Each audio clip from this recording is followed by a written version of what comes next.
যথেষ্ট সুবিধা হৈছে যে আমি ৰাজমাৰী বজাৰখন আমাৰ উজনি অসমৰ একমাত্ৰ পশুধন বজাৰ।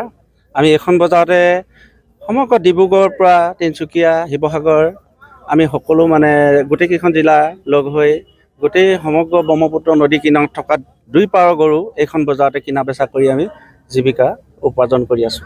কাৰণ আজি আমি এখন বজাৰলৈ আনিছিলোঁ মই গৰু 8টা আনিছিলোঁ, দমৰা গৰু আনিছোঁ, তাত বান্ধি থৈছোঁ। কিন্তু এতিয়ালৈকে আমি এজন মানুহকো গৰু বিকিব পৰা নাই। গৰু সুধিছোঁ, তেখেতলোকে ল'ব নিবিচাৰে যে ৰাস্তাত প্ৰব্লেম আৰু এনেকুৱা চৰকাৰে যি সিদ্ধান্ত লৈছে তাৰ কাৰণে আমি আজি গৰু নিকিনো।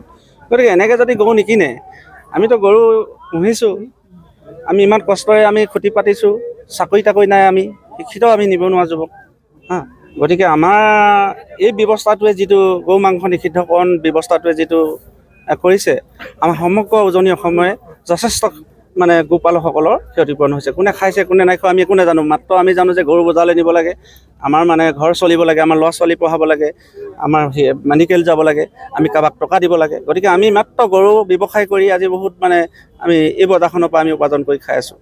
আমি ব্যৱসায় কৰা নাই, নিজক খুটিৰ পৰা আনিছোঁ, বেপাৰী নোযোৱা হ'ল কাৰণে আমি খুটিলৈ আনিছোঁ আজি। গতিকে মুখ্যমন্ত্ৰী ডাঙৰীয়াক অনুৰোধ জনাইছোঁ যে আপুনি এই গৰু বিষয়ে ৰাজনীতিটো অলপ কমাই যে গৰু বিকিবলৈ সুবিধা দিব লাগে আৰু যোনে যি খায় তাক খাবলৈ সুবিধা দিব লাগে। কাৰণ এইটো আমি তেখেতৰ প্ৰতি অনুৰোধ জনাইছোঁ। আমাৰ যথেষ্ট 2 পাৰ শদিয়াৰ পৰা ধুবুৰীলৈকে আমাৰ মিচিং জনগোষ্ঠী আছে, আহোম জনগোষ্ঠী আছে, আমাৰ নেপালী জনগোষ্ঠী আছে। তেখেতলোকৰ গৰু তেওঁলোকে তাত বহি আছে, ক'ত কিমান গৰু আছে তেওঁলোকেতো নাজানে, কোনে কিমান গৰু পালন কৰি যে জীৱিকা নিৰ্বাহ কৰি আছে সেই কথাটো তেওঁলোকে নাজানে।